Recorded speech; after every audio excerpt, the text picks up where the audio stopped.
મિત્રો જય દાદા દ્વારકાથી જય માં ભવાની. કેમ છો બધા? મજામાં? મિત્રો આજે આપણે વાત કરી છે સંતોષ. સંતોષ એટલે શું? સંતોષ એટલે તમારા જીવનની અંદર કોઈ પણ તમે કાર્ય કરો, તમારી ક્ષમતા સુધીનું કાર્ય કરો અને એ પછી તમે તમારા જીવન પર્યાર્થ તમે કંઈ મેળવો અને એમાં જે તમને ખુશી થાય, આનંદ થાય અને ભગવાનનો ઉપકાર માનો અને એમ કહો કે ભગવાન ઘણું આપ્યું, આને સંતોષ કહેવાય. મિત્રો આપણે જાણીએ છીએ કે ભાગદોડની જિંદગીની અંદર અત્યારે માણસ ચારે બાજુ બુદ્ધિથી, મનથી, કર્મથી કંઈક ને કંઈક મેળવવા ધમપછાડા કરી રહ્યો છે. ક્યાંથી કેટલું મેળવું, શું મેળવું, કઈ રીતે મેળવું અને આવી રીતે સતત મનથી, બુદ્ધિથી આવું સતત પોતાના મગજની અંદર ગડમથાળ ચાલે છે. હવે આમ કરતા કરતા જીવન નું જે ચક્ર છે, ઉંમરનું જે ચક્ર છે, પોતાની શરીર વ્યવસ્થાનું જે ચક્ર છે એ પણ ચાલે છે. માણસ અથાત પ્રયત્ન કરી અને પ્રયત્ન કર્યા એના કરતા પણ બમણું તમણું મેળવે છે અને જે મળે એમાં જો આનંદ આવે, ખુશી આવે, ભગવાને આપેલું છે, ભગવાનનો પ્રસાદ છે, કારણ કે મારી જે અંદરની જે શક્તિ છે એને મને હર કોઈ મારી કૃતિમાં સહાય કરી છે, હર કોઈ મારા જીવન ખીલાઓમાં એણે મારી બુદ્ધિને, મનને તંદુરસ્ત રાખી અને મારું આ કર્મ ક્ષેત્રની અંદર કર્મ કરી અને આ મેં મેળવું છે એ મારા ગજા ઉપરાંત છે. આવું જો જીવનની અંદર થાય અને ઈશ્વરે મને ખૂબ આપ્યું તો આને સંતોષ કહેવાય. હવે મિત્રો સંતોષ જીવનમાં આવે ક્યારે? તો તમે કોઈ પણ કાર્ય કરો, કોઈ પણ કૃતિ કરો, કોઈ પણ સામાજિક કાર્ય કરો કે કોઈ અન્યનું કાર્ય કરો તો એ કાર્ય જે તમે કરો છો એ ટાઈમે તમને હર કૃતિ, હર કાર્યની અંદર ભગવાનને આગળ રાખી તમે જેને માનતા હોય તેને અને તમારી કૃતિ કરો તો પણ અને બીજાની કૃતિ કરો તો પણ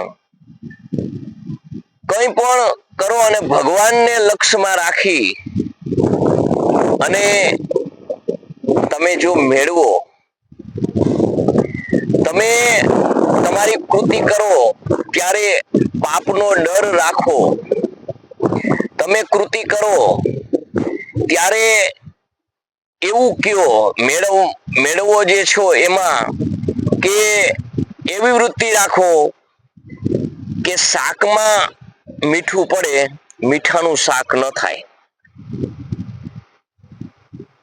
તો આવું તમારું જીવન હોય, દેવી જીવન હોય, તમારું ધાર્મિક જીવન હોય, તમે હર કોઈ વ્યક્તિને સમાજની અંદર, આ દુનિયાની અંદર તમે જુઓ કે 2 ટાઈમની રસોઈ પણ ક્યાંક નથી થતી. ક્યાંક માણસ આજે ઉદર પોષણ કરવા માટે કૃતિ કરવા જાય છતાં એને કામ નથી મળતું. અને આના હિસાબે માણસ આજ વિકટ પરિસ્થિતિમાં હોય. અને આવા બધા દાખલા તમે સામે જુઓ ત્યારે તમને અંદરથી એવું થવું જોઈએ, આહા, ભગવાને તો મને ઘણું આપ્યું છે. અને આવું તમારું જીવન હોય તો સંતોષ આવે, તો સંતોષ હોય. અને આ સંતોષથી આવે ને એટલે આનંદ આવે, ઉમંગ આવે, સુગંધ આવે, અને બીજાને પણ ઉપયોગમાં આવે. આનંદથી મેળવેલું અને મેળવતા જે આનંદ, આ તમારું જે મળેલું છે ને એ ભગવાનનો પ્રસાદ બની જાય. તમે કોઈ પાસેથી જ્યારે મેળવો છો ને ત્યારે પણ તમને ભગવાન લક્ષમાં હોવો જોઈએ, તમે જેને માનતા હોય તે. તકનો લાભ ન લેતા અને જે તમે માથે ભગવાનને રાખી અને કોઈ પણ એનો મજબૂરીનો ફાયદો ઉઠાવ્યા વગર રાબેતા મુજબ તમારું જીવન લેતું હોય ને તો સંતોષ આવે, સંતોષ થાય, આનંદ આવે. એટલે મિત્રો, આમ સંતોષ માટે જીવનની અંદર દૈવી વિચારો ખૂબ જરૂરી છે. તમારા કૃતિની સાથે ઈશ્વરને સંગાથ રાખવો ખૂબ જરૂરી છે. કારણ કે 32 ભોજનના 32 ભાતના ભોજન બનાવ્યા હોય, સ્વાદિષ્ટ હોય, ખાય ખરા પણ પચે નહીં તો બહુ અઘરું છે. એમ ભગવાનને લક્ષ્યમાં રાખી અને મેળવશો ને તો આનંદ આવશે. કારણ કે એમાં સંતોષ થશે. મિત્રો, આવી રીતે જીવનની અંદર માણસને અસંતોષ ક્યારે થાય છે અને અસંતોષી માણસ ક્યારે બને છે કે માણસ પોતા પૂરતું કરે, પ્રજા પૂરતું કરે અને આ કરવામાં આખું જીવન ખર્ચી નાખે, 3 પેઢીનું કરે, જીવન ખર્ચી નાખે, પરંતુ જન્મથી મરણ સુધી જે કૃતિ કરવાની, કર્મ કરવાની જેની શક્તિ ભગવાને પ્રદાન કરી એ વખતથી મરણ સુધી કરે તો એ માણસ અસંતોષી કહેવાય. કારણ કે હર કોઈને ભગવાન જન્મ આપે છે ને એને એના કર્મ સાથે આપી અને આપે છે. કારણ કે જીવનમાં એક નક્કી કરી લેજો કે કોઈ એવું કેતું હોય કે એના બાપે ઘણું ભેગું કર્યું છે, એના છોકરાને વાંધો નથી, પરંતુ એના છોકરાના કર્મ કેવા છે એ પ્રમાણે એને મળવાનું છે. કારણ કે બાપે કદાચ ને તન પેઢીનું ભેગું કર્યું હશે ને, તો એ જે અસંતોષ હતો અને જે ભેગું કર્યું છે, મારા છોકરાને હજી ઓછું છે, હજી ઓછું છે, આવા અસંતોષથી જે ભેગું કર્યું છે એના છોકરાના કર્મમાં નથી ને, ગમે ત્યારે ગમે એ રીતે ગમે એ બાને એ વયું જવાનું છે.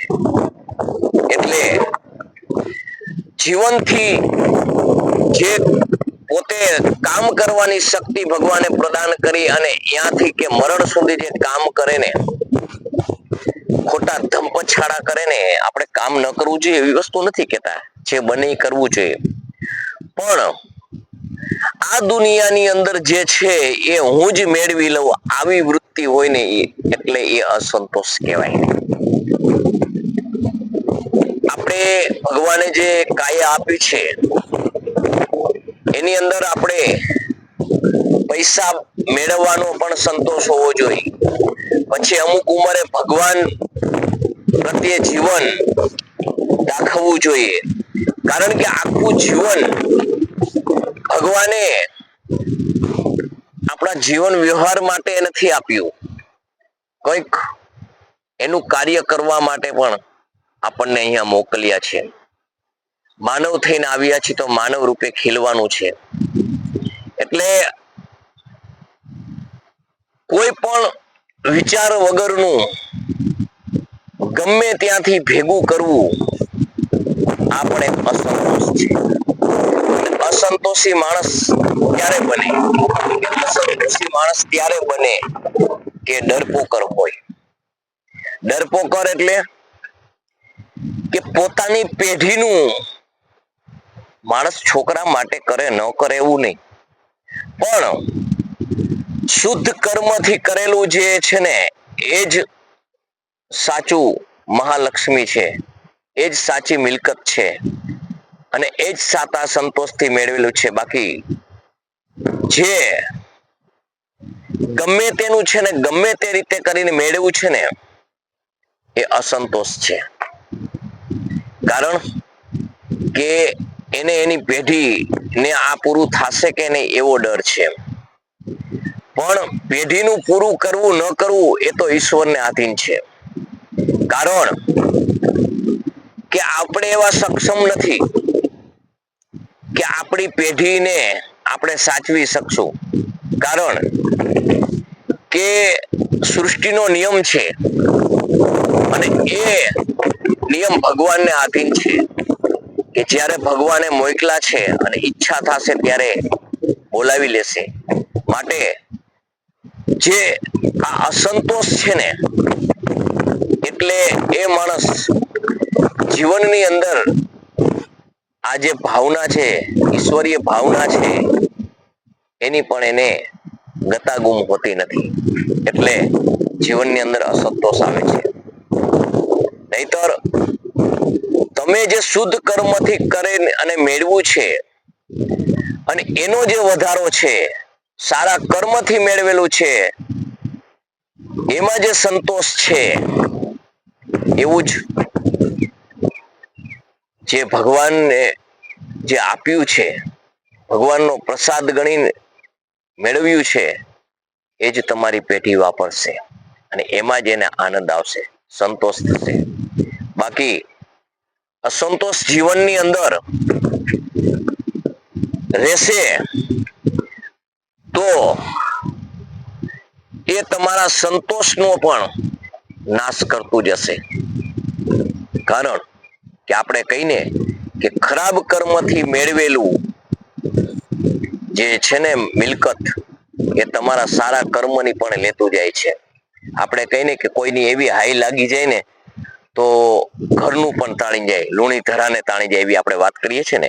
એ આ એટલે મિત્રો જીવનની અંદર સંતોષ હશે તો જ આનંદ આવશે.